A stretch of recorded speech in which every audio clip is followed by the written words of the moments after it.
Welcome back. A range of single-use plastics are now banned in England. Businesses will be forced to swap plastic cutlery, plates and containers for biodegradable alternatives. It follows a similar move in Scotland last year, with Wales to follow suit shortly. So Henry Stephenson, the managing director of Stephenson's Catering Equipment, is with me now from Stockport, south of Manchester. Morning, Henry. Is this a welcome move for your business?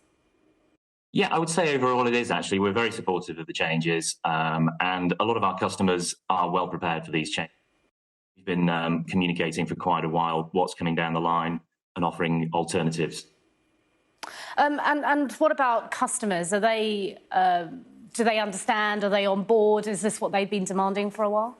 Yeah, a lot of customers, yes, that's the case. And a lot of their customers, the end users, are also demanding that change. And we saw that a lot with the first phase of the plastic ban when plastic straws went. I suppose there is an awareness issue with some customers out there, or some of the hospitality market. And as of this morning, they can't use the product that is perhaps left on their shelf as well. So there's going to be an element of people skipping product over the next few days. Yeah, I wanted to ask you as well about, obviously you're welcoming it and you're saying your customers are welcoming it, but we saw in that report that a lot of small businesses are concerned about the financial impact it's going to have. Yeah, I think there is an impact. We've seen the price of some of the more sustainable options. So if you take cutlery, the most obvious switch is to a wooden product rather than a plastic product. We've seen some of the prices come down over the last 6 months or so, partly due to the volumes that are increasing in the market. So the step isn't huge, but there is an implication, and obviously it's part of a bigger picture of increasing costs for our customers, which means they'll have to put their prices up to end users. And I know, Henry, when you were talking to our producer, you identified some grey areas as well. Tell us about that. Well, I think there's a lot of customers aren't sure what is and isn't banned. So we're getting asked quite regularly if plastic pints and halves are now banned. They're not, although I suspect they're on the government's wish list. There are also elements of confusion around, so if you take polystyrene containers, they are banned if you are selling a finished food item in them. However, if you are perhaps a butcher's and you're selling a non-finished product, so raw meat, that's still legal to sell that. So there's potential for some confusion there.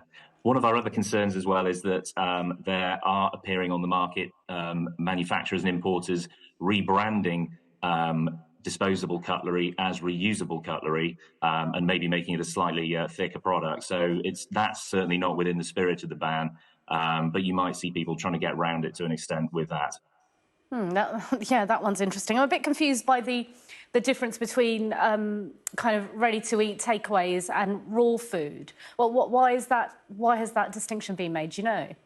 I think there's a realistic, some of these products, so extended polystyrene is actually quite good at what it does as a product. So where the government is taking out product, there are generally credible alternatives. So as you've seen wood cutlery and now paper cutlery come online, it's a credible alternative that businesses can move to, albeit potentially at a cost.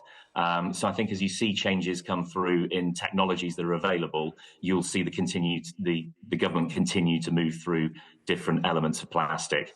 They're also looking at extended producer responsibility, which actually adds extra tax to these products that are still available in the market, which will, rather than banning them, will encourage a change in activity.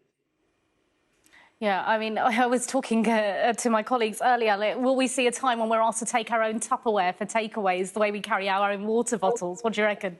Well, the government's really keen to push people up what's called the waste hierarchy. So rather than selling disposable products, they're very keen, quite rightly, for people to actually move to a reusable products. And in certain environments, so if you're running a university or that sort of environment, which is a closed loop environment, then that sort of option is really, really credible, and you could perhaps charge a deposit for the reusable products.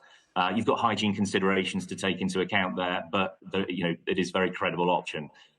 So yes, I think you might see more reusable products out there, and that's no bad thing.